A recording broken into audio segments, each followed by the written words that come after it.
আল্লাহ আমার রব, এই রবই আমার প্রতিদিন 5 বার পড়তে হয়।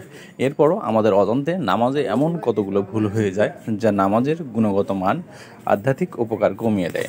নামাজে আন্তরিকতা বাড়াতে এই ভুলগুলো চিহ্নিত করে সংশোধন করা গুরুত্বপূর্ণ। নিচে নামাজের সাধারণ 10টি ভুল এবং সেগুলো সংশোধনের উপায় আলোচনা করা হলো।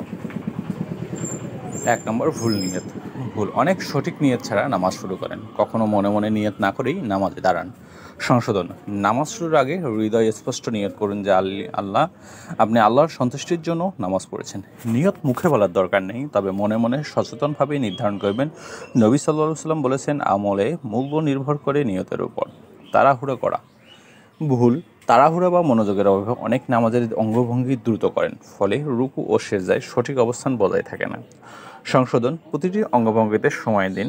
রুকুতে পিঠ সোজা রাখুন, হাঁটুতে হাত দৃঢ়ভাবে রাখুন, সিজদায় কপাল, নাক, হাতের তালু, হাঁটু ও পায়ের আঙ্গুল মাটিতে রাখুন। নামাজ আল্লাহর সঙ্গে কথোপকথন, তাই প্রতিটি অবস্থানে মনোযোগ দিন। নবীজি সাল্লাল্লাহু আলাইহি ওয়াসাল্লাম বলেছেন, সবচেয়ে খারাপ চোর সে যে তার নামাজ থেকে চুরি করে।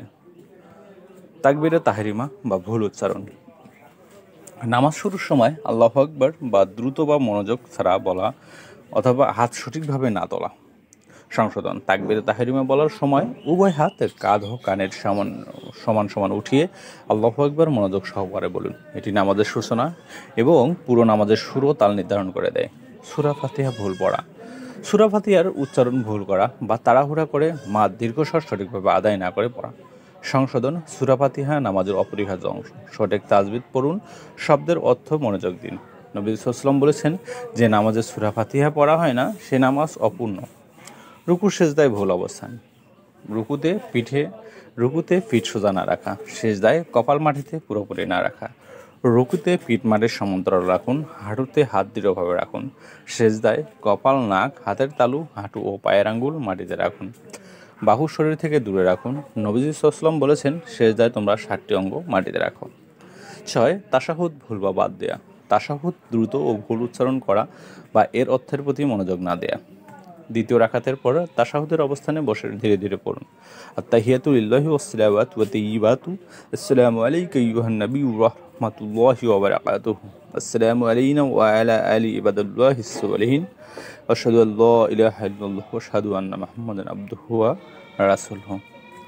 সব মৌখিক শারীরিক আত্মিক ইবাদত আল্লাহর জন্য। হে নবী, আপনার প্রতি সালাম, আল্লাহর রহমত বরকত নাজিল হোক। সালাম আমাদের প্রতি, আল্লাহর নেক বান্দাদের প্রতি। আমি সাক্ষ্য প্রদান করছি আল্লাহ ছাড়া কোনো উপাস্য নেই। আমি আরও সাক্ষ্য দিচ্ছি, নিশ্চয় মুহাম্মদ সাল্লাল্লাহু আলাইহি সাল্লাম আল্লাহর রাসূল। কিবলার দিকে না পড়া: অপরিচিত স্থানে ভুল দিকে নামাজ পড়া বা পরিচিত স্থানে যাচাই করা। অপ্রয়োজনীয় নড়াচড়া করা: নামাজে পোশাক ঠিকঠাক করা, ঠেস দিয়ে দাঁড়ানো, ফোন পকেটে গেছে কিনা চেক করা বা চুলকানোর মতো অপ্রয়োজনীয় নাড়াচাড়া করা, এটিতে করা যাবে না। নামাজটা কম করুন, খুব প্রয়োজন হলে দ্রুত শান্তভাবে করুন, ভুল হলে সাহসিকতা দিয়ে নামাজ শেষ করুন। নবী সাল্লাল্লাহু আলাইহি ওয়াসাল্লাম বলেছেন, নামাজে কথা বললে তা বাতিল হয়। সঠিক স্থানে হাত না রাখা: নামাজে অপ্রয়োজনীয় হাত তোলা বা রুকু সেজদা বৈঠকভাবে সঠিক স্থানে হাত না রাখা। শুধু সুন্নাহ অনুযায়ী নির্ধারিত স্থানে হাত তুলুন। কোনো রোকন আদায় করার সময় কোথায় কীভাবে রাখতে হবে তা ভালোভাবে জেনে নিন। খুজু না থাকা: দুনিয়াবি চিন্তা বা অর্থ না বোঝার কারণে নামাজে মনোযোগের অভাব। খুশু অর্থ ভয়, খুজু অর্থ বিনয়। মন প্রাণ আল্লাহর দিকে কেন্দ্রীভূত করে পড়াটাই নামাজের দাবি। পঠিত আয়াতের চিন্তা করুন, মন ভ্রান্ত হলে ধীরে ধীরে তা ফিরিয়ে আনুন। আপনি বলেন।